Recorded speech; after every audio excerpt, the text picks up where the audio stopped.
सो मैं बता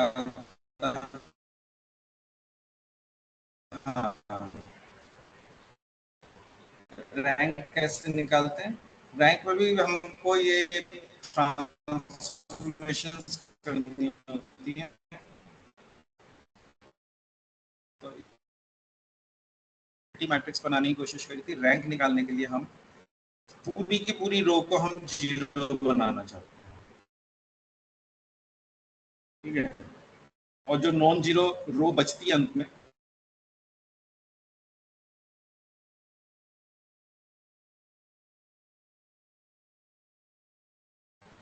वो ही इसकी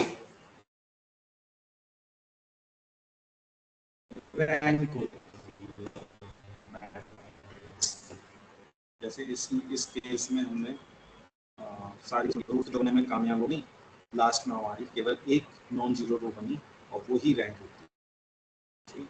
जैसे इस वाली रो में इसने जीरो बनाना चाहा तो कोई जो नहीं आइडेंटिटी मैट्रिक्स बनी। जब आइडेंटिटी मैट्रिक्स बन गई तो हम जीरो कर ही नहीं सकते। जीरो नहीं कर सकते तो हमने कोई भी रो को जीरो बनाने में कामयाब नहीं हुए, ठीक है। तो ये आइडेंटिटी मैट्रिक्स बनी है नीचे वाली और ऊपर वाली नॉन जीरो है, ठीक है। तो इसकी रैंक 4 ऐसी है। इसकी रैंक 2 है क्योंकि एक दो रोज को हम जीरो बनाने में कामयाब नहीं हुए, इस वजह से इसकी रैंक 2 है, ठीक है। सो ये रो ट्रांसफॉर्मेशंस आपको आने चाहिए किसी मैथ्स के अंदर option.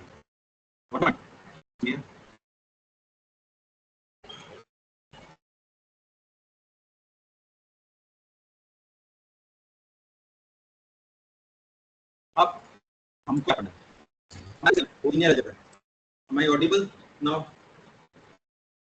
Second year? Yes, sir. जो हमारे कोर्स में वो लीनियर अलजेब्रा। लीनियर अलजेब्रा किसे कहते हैं? जहाँ पे हम लीनियर साइमल्टेनियस इक्वेशंस को सॉल्व करते हैं। ये लीनियर साइमल्टेनियस इक्वेशंस है, ठीक है। System of linear non homogeneous simultaneous equations. अब इसमें कितने वेरिएबल्स हैं? n वेरिएबल्स हैं। जब n वेरिएबल्स होते हैं तो इस साइड पे n साइमल्टेनियस इक्वेशंस हैं।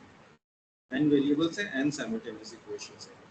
तो इससे जो a के कोफिशिएंट से जो मैट्रिक्स बनती है उसे हम a लिखते हैं, और यहाँ पे जो कोफिशिएंट्स है ये b, इसको हम b लिखते हैं, और ये जो अननोन है उसको हम x लिखते हैं। सो दैट इसको हम matrix equation ax equal to b से रिप्रेजेंट कर सकते हैं। ax इंटू b, ठीक है।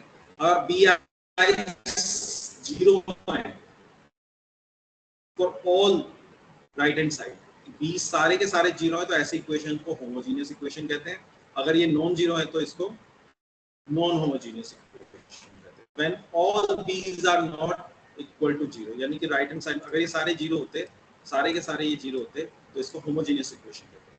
तो होमोजेनियस का नॉन ट्रिवियल सॉल्यूशन होता है कि सारे के सारे जो x है अननोन्स है वो जीरो होते हैं, उसका ट्रिवियल सॉल्यूशन ये होता है, ठीक है। और जो नॉन होमोजेनियस होते हैं उसके हम सॉल्यूशंस को निकालते हैं, ठीक है।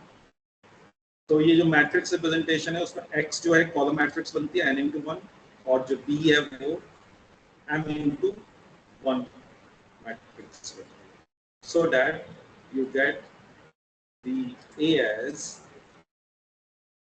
ये जो है A मैट्रिक्स ये बनेगी, A मैट्रिक्स ये बनेगी, ठीक है। जो भी कोफिशिएंट्स है वो A मैट्रिक्स बन जाएगी, और इसी को हम मैट्रिक्स कहते हैं।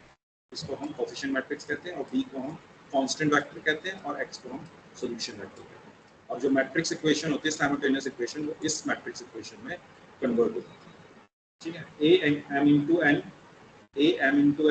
into n into 1 will be equal to b into 1।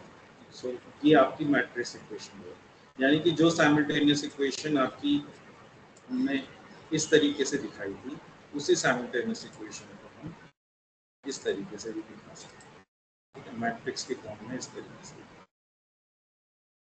Okay. उसके बाद इसको एक्सटेंड भी कर सकते हैं, इसको कहते हैं ऑगमेंटेड मैट्रिक्स A बार, इसको हम ऑगमेंटेड मैट्रिक्स कहते हैं। ये कैसे बनेगी? ये बनेगी A matrix and augmented by B matrix. Sir हाँ जी सर, आपकी आप स्क्रीन शेयर कर रहे हो तो दिख नहीं रहा सर। स्क्रीन नहीं दिख रही?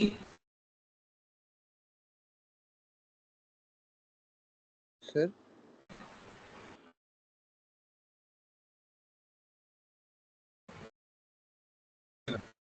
क्या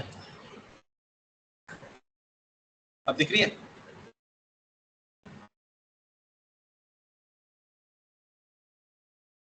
सेकेंड ईयर स्क्रीन दिख रही है अब?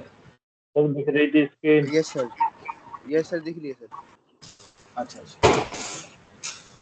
ठीक है।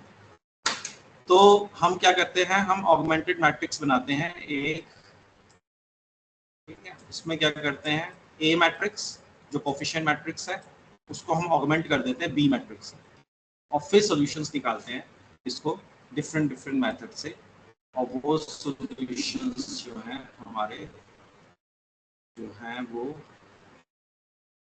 उनके ऊपर बेस्ड हमारे, तो दो मेथड्स आपने करने पड़े होंगे, क्रैमर रूल और मैट्रिक्स इनवर्स। क्रैमर रूल में क्या करते हैं, डिटरमिनेंट से हम मैट्रिक्स सॉल्यूशंस निकालते हैं। इसमें डिटरमिनेंट निकालते हैं, अगर नॉन सिंगुलर मैट्रिक्स है मतलब कि a determinant of A is not zero, it means it is singular matrix, non singular matrix। Non singular matrix का जो xi होता है वो होता है di डिवाइड बाय d, ठीक है। Where di is the determinant obtained by d and हम है एक बैच लिया एक एक्स्ट्रा a इनवर्स, तो पहले हम a इनवर्स निकालेंगे। a इनवर्स कैसे निकालेंगे, उन्होंने जैसे अभी मैंने गोस जॉर्डन मेथड पढ़ाया था, उस मेथड को यूज करके a इनवर्स निकाल लेंगे और इनटू b कर देंगे, तो हमारे पास x की वैल्यू अननोन्स की वैल्यू है, ठीक है। अननोन्स की वैल्यू है, तो इसको करना चाहेंगे। लेट अस डू इट, इसको मैं सेव भी हमारे डेस्कटॉप गॉस जॉर्डन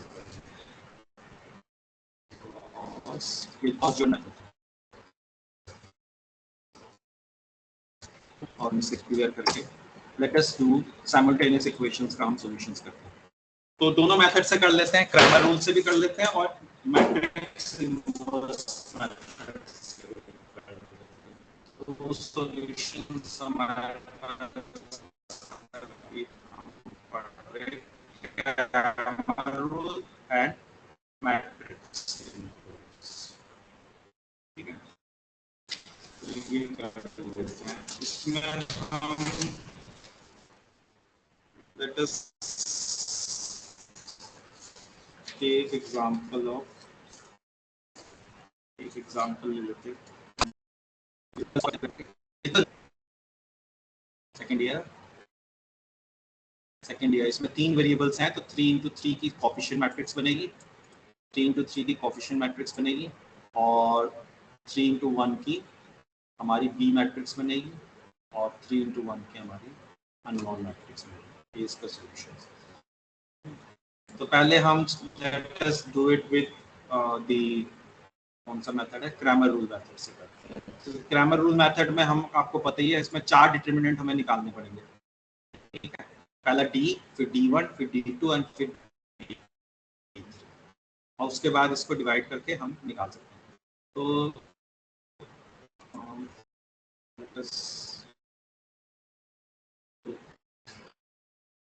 इसी को हम साइलैब में करते हैं, एग्री। अगर हम ऑनलाइन क्लास नहीं हो रही होती तो इसको मैनुअल कर लेते, अब क्योंकि ऑनलाइन क्लास है तो हम इसे साइलैब में कर लेते हैं। वैसे भी आपको साइलैब में ये मेथड्स करने ही है ना, सेकेंड ईयर।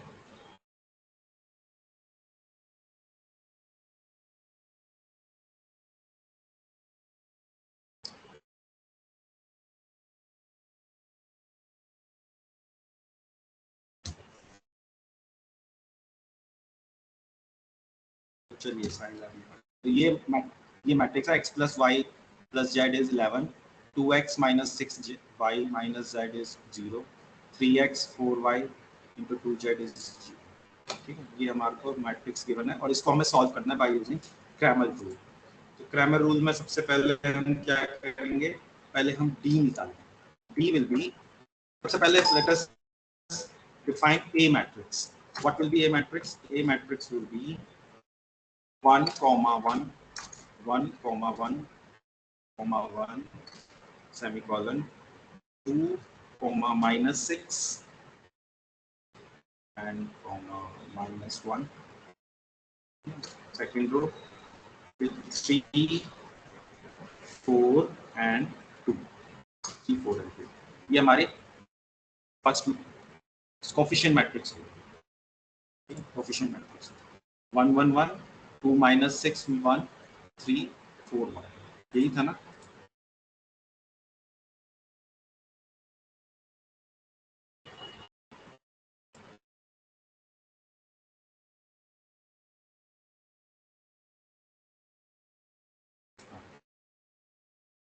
यही है ना, यही था मैट्रिक्स, ये डी मैट्रिक्स है, कोफिशिएंट मैट्रिक्स। इस मैट्रिक्स से हमने निकाला साइमल्टेनियस इक्वेशंस में। ठीक है, तो इसका A1 मैट्रिक्स क्या होगा? A1 वो वाला मैट्रिक्स होगा जब हम इसकी पहले कॉलम को हम रिप्लेस कर देते हैं किससे? पहले कॉलम को हम इसके बी मैट्रिक्स से रिप्लेस। बी मैट्रिक्स क्या है? 11 0 0, तो 11 0 0 से हम इसे रिप्लेस कर देंगे। ठीक है, पहले कॉलम को, तो क्या हो जाएगा? 11, फिर 1 1 1, ये पहला हो गया, फिर 0 और माइनस 6, -6 एंड -1, क्योंकि इसमें हमें केवल 2 को 0 करना है, और 0 4 एंड 2, ये हमारा A1 मैट्रिक्स होगा। पहली रो हमने इसकी चेंज कर दी, ये सारा सेम रहे और पहली जो कॉलम है उसको हमने चेंज कर दिया। हमारी जो बी थी वो ये बी थी ना, ये बी था ना, दिस वाज बी, तो हमने इसका ये चेंज कर दिया। ये B1 आ गया, यानी कि A1 आ गया। मैं A1 कह रहा हूँ, उसमें बुक में D1 लिखा हुआ है। ठीक है, क्योंकि A कोफिशिएंट। ऐसे ही A2 करेंगे, जब A2 करेंगे तो हमको सेकंड कॉलम को चेंज करना है विद B, तो ये हो जाएगा 1 11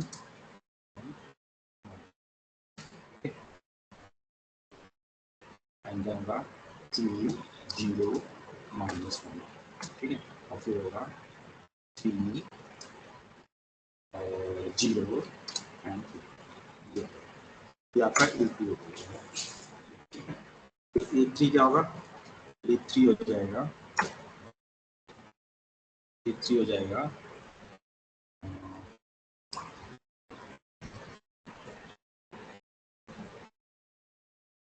E3 हो जाएगा 1,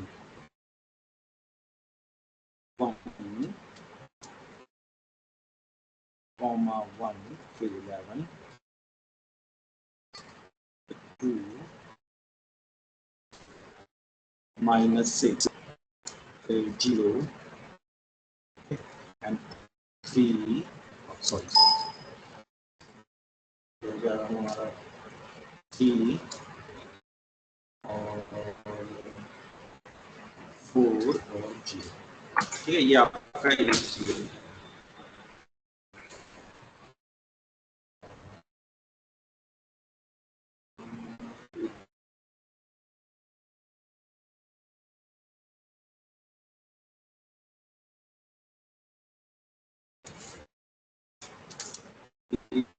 A3 हो जाएगा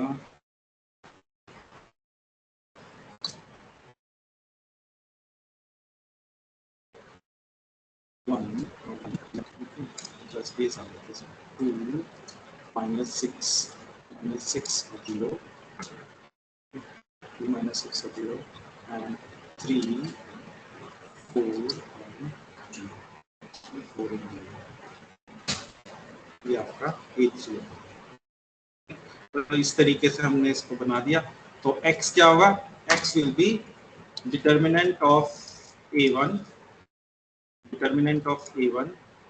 divided by determinant of a, ठीक है, क्रैमर रूल के अकॉर्डिंग ये हमारा x की वैल्यू है। डिटर्मिनेंट ऑफ a1 क्या था हमारा, ये वाला जिसमें हमने बी मैट्रिक्स को इसको दिया, और ये तो हमारा कोएफिशिएंट मैट्रिक्स है, ये a1 था और ये तो ये हमारा x आ जाएगा which is -1। सिमिलरली y क्या होगा, y होगा, y हो जाएगा ये a2 वाला, a2, y will be a2 divide determinant of a2 divided by determinant of a which is -7, और z जो हो जाएगा वो क्या हो जाएगा, determinant of a3 divided by determinant of a यानी कि 26।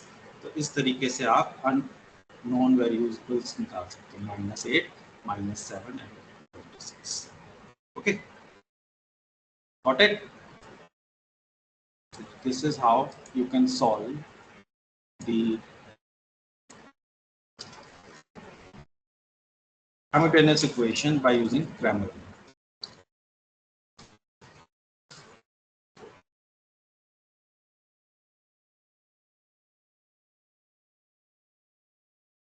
Okay, second year. Yes, sir.